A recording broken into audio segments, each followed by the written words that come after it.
Welcome to the Learning Pines YouTube. We hope this video helps. You need admin access and Teams closed before removal. First, check the system tray and right-click the Teams icon to quit so background processes stop. Once done, press Start and open Settings, then go to Apps to reach Installed Apps. This is where Windows lists both the Teams desktop app and the Teams machine-wide installer, so make sure you can see both entries.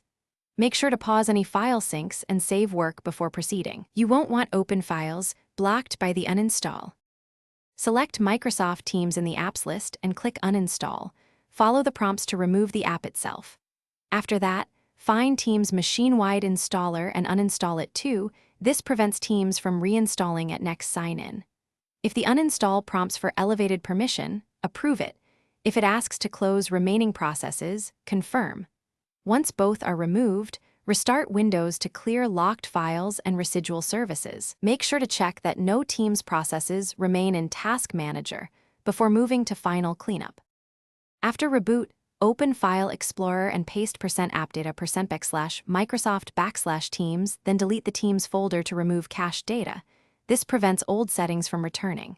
If an entry still appears, open Control Panel, right arrow Programs and Features to remove leftovers.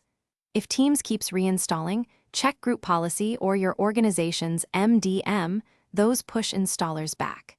As a troubleshooting tip, if uninstall fails with an access error, run Settings as Administrator or boot into Safe Mode and repeat the uninstall. That often releases locked files and completes removal. Thanks for watching. Consider subscribing if we helped you.